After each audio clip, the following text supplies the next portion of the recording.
Thank you so much for having me today. It's a historic day in Fed history. We've got two non-PhDs who are going to be running the Fed if my Twitter feed is correct, and Richard Clarida has just been selected as vice chair. Well, that would be a change in what we've seen. And, judging by what you've put out, they haven't been doing that good of a job. So do you think this is going to help? I'm hoping. I'm fairly intrigued with the fact that John Williams was instated at the New York Fed, and that from everything that I've heard and I understand, Powell was 100% in support of the Williams move from the San Francisco Fed to the New York Fed, even though the New York Fed is the presidency of the New York Fed is the most second powerful position in the entire reserve system, right? If Jay Powell gets the flu, who is the vice chair of the Federal Open Market Committee? And that is the presidency of the New York Fed. So few people understand how important it is that a pure academic has just been placed in charge of supervising our nation's financial system. This is somebody who has said in public, I don't have a Bloomberg on my desk. He's charged with tracking the financial markets and financial stability. So it's very intriguing to me what is happening today, the disconnect between what the administration is doing and what the Federal Reserve is doing internally. Now, the Federal Reserve, what do you think, in your opinion and analysis, is their realistic exit strategy for interest rates and the other emergency measures that have been put in place over the last 9 years? We know what they say publicly, but I think even anybody who understands basic arithmetic would understand that you can't really raise interest rates past 3%, 4%. You'll blow it. You'll blow the economy up. So, what is their realistic exit plan, in your opinion? Well, I think that they're hoping. I think that they're hoping against hope that the markets withstand the tightening path, such that they at least get to 2.5%, 3% on the Fed funds rate. But clearly, the bond market is in complete disagreement with the Fed's hopes and aspirations. Again, this is a $21 trillion global experiment in quantitative easing. And I think it's highly naive for anyone to think that extrication, that exit's going to be friendly. Okay, so let's say we have, severe volatility or even something close to a Lehman Brothers crisis. Could the Federal Reserve and policymakers even deal with that at this point? Because they've spread themselves thin, and they're still essentially at crisis levels when you consider where we are versus the economy. So what could they do during the next recession? It's interesting, Tasha, because somebody tweeted out a question to ask me after you, in any event. It's interesting because this particular lower for longer period has created nearly 250. Well, we're almost at $250 a trillion in the global credit markets, right? They dwarf the size of the stock market, but it's not in the same place right now. It hasn't all occurred in the banking system. It's not the bulge bracket huge financials that are exposed. This time around, it was the capital markets that opened up for business and, prevented companies that should have gone bankrupt and restructured. That prevention occurred. And so, but it's been the bond markets themselves. And I don't know how much control that central banks could exert over publicly traded markets. It's one thing to come into the banks and hold a gun to the head of the largest CEOs of the banks and say, we will clean up this mess.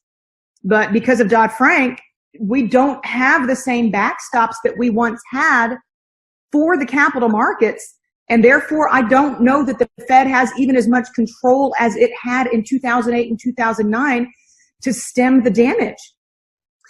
Okay, so first off, for the listeners who are just hearing about you or haven't seen any of your other interviews or haven't read your book, Fed Up, which I highly recommend, again, you can also see your commentary at Money Strong, and we'll have all the links and URLs up to either purchase her book or check out her commentary at her website.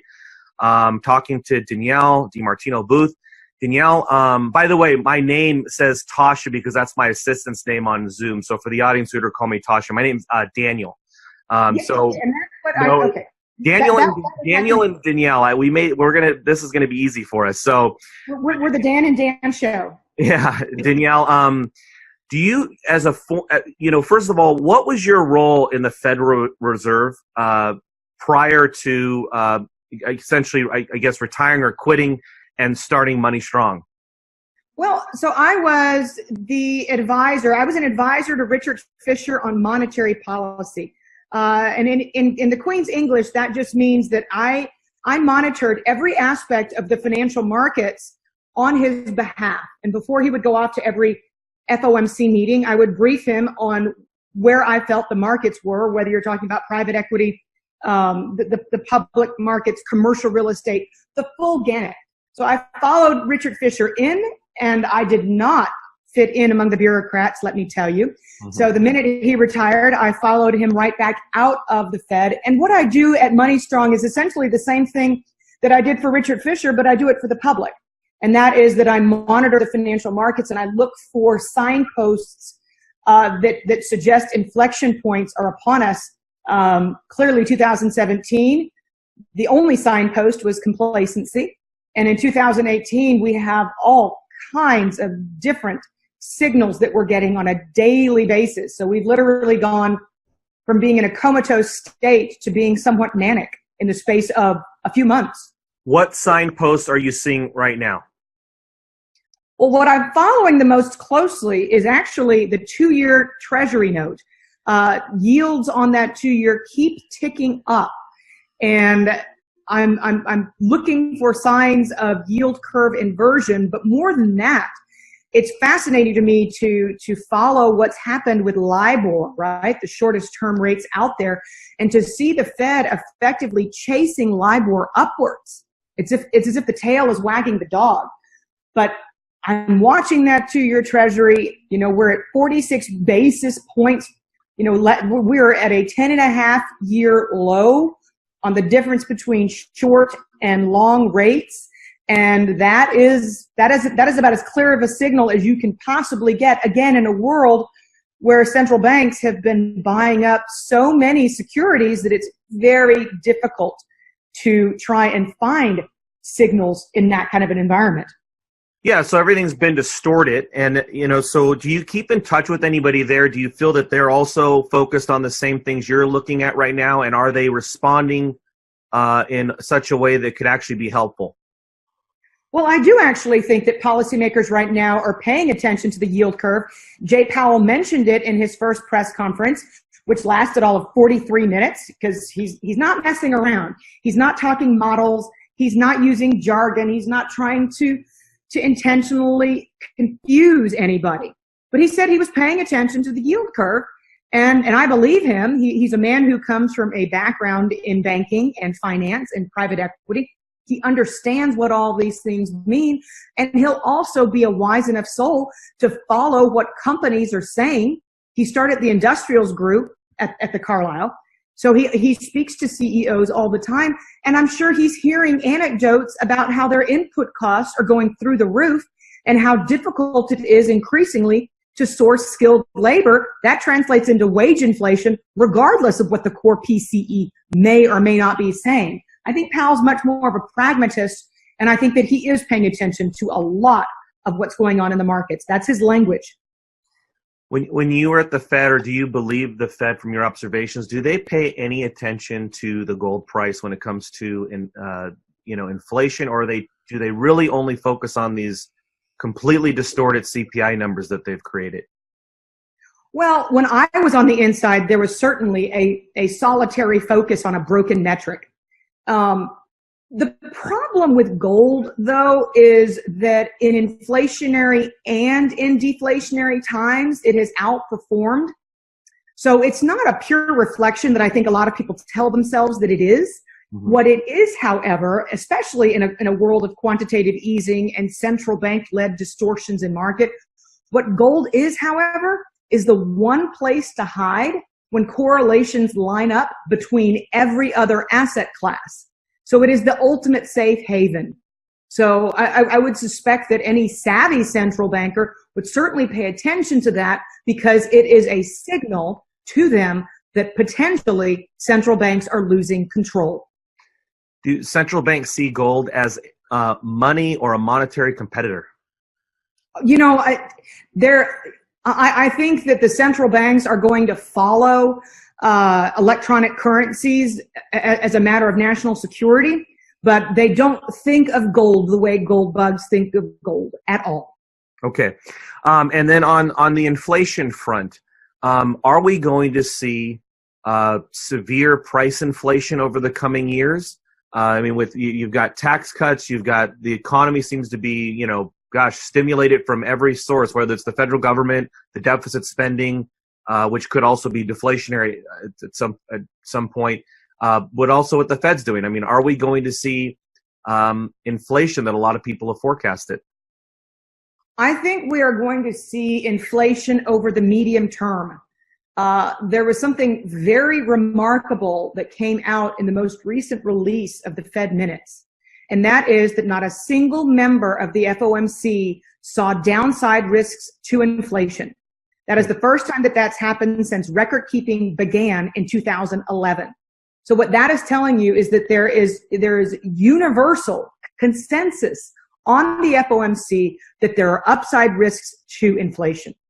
My greatest fear is that we end up with a stagflationary environment, which would be the worst of all worlds, where we got slow growth and rising prices at the same time, because nothing squeezes households tighter and nothing is uglier for an economy than stagflation. But to reference my good friend Lacey Hunt, because we have continued to build up debt in the background, that means that by definition, we have deflationary forces working against inflationary sources, because you have to service the debt. And every single penny that you have to allocate to interest expense is taken away from money that you would spend in other places. So generating inflation is truly a conundrum. I believe it's real after the year of natural disasters that 2017 was. It's not a figment of my imagination that lumber is within a hair of its all-time high since back to 1986. It's over $500. These input costs are truly inflationary. They're truly hurting companies. But again, we have all of this debt that we've created trying to solve the problem to service. And it requires more and more money the more interest rates tick up. Sure, and now we're going to have an annual deficit of over $1 trillion. So, in your opinion, where is this all heading? Where the U.S. government is going to have $1 trillion deficits. We're still at these artificially low interest rates, but at some point in time, the party's got to stop. This can't just continue. I mean, everybody, no one can defy math. So where is this all heading?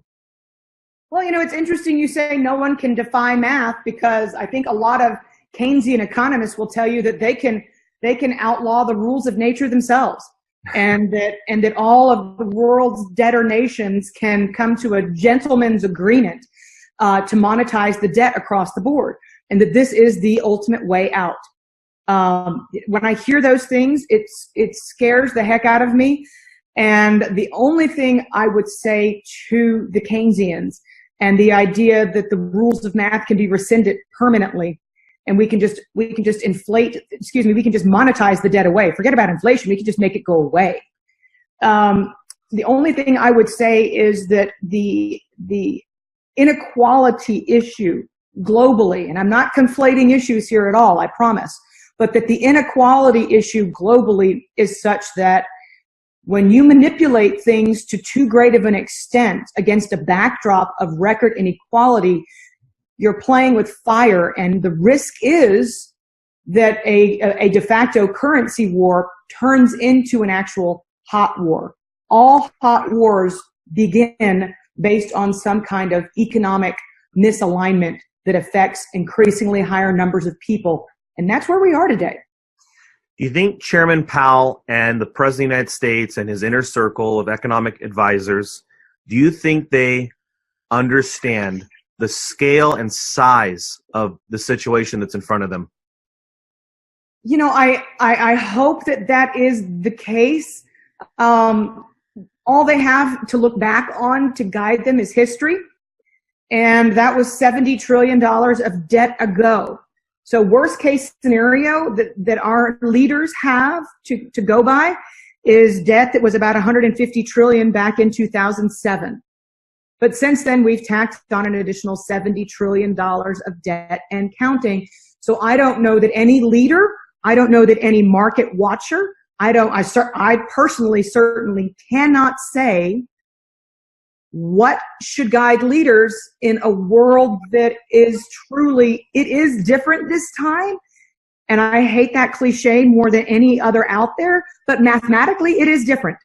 Because the difference between 150 trillion and $240 trillion of debt is material, and it is going to present policymakers, politicians, central bankers, pension funds. It's going to present all of these parties with the greatest challenge in our lifetimes. Okay, you've looked at this problem extensively. You've written about it on your website, and you consult with individuals and companies, as well as have written a book, Fed Up. I'm going to close us out with 3 questions, but they're the same question. What if you had the chance, what do you tell Powell? If you had the chance, what do you tell Trump? And you do have the chance, what do you tell the listeners today? What can they do as an individual? You can answer that in any order you'd like. So I would tell Powell and Trump the same thing, and that would be to get along with one another and not to force Powell to take interest rates to the zero bound again.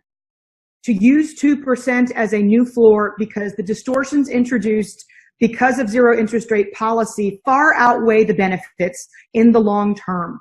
So I would implore upon President Trump to not pressure Powell to lower interest rates when the peanut butter hits the fan. As far as what your listeners should be listening to the fact that some of the savviest, most weathered market veterans are sitting on record piles of cash today. And I think that actions always speak louder than words. Mm-hmm. So having a safe haven, despite the fact that, you know, if you turn on Bubble Vision, they'll tell you that the market disruption of February is a thing of the past and that it's just straight up from here and that earnings are wonderful. And then they sing you a stanza of Kumbaya. Leave your CNBC on mute. With all due deference to CNBC, I have quite a few good friends there, and I'm on all the time. Follow the actions, not the words. Money managers are sitting on record levels of cash. That tells you that they're worried. That's a great point. Danielle DiMartino Booth, please, thank you so much for joining us. Everyone, check out her site. Please go to Money Strong, and then also check out her book. She's the author of Fed Up. I'll have all this information for you. If you're watching on or listening on iTunes, it's in the information area. On YouTube, it's just below the video you're looking at. Again, Danielle, thank you so much. I hope to have you on the show again real soon. Look forward to it. Thank you, Daniel. Appreciate your time.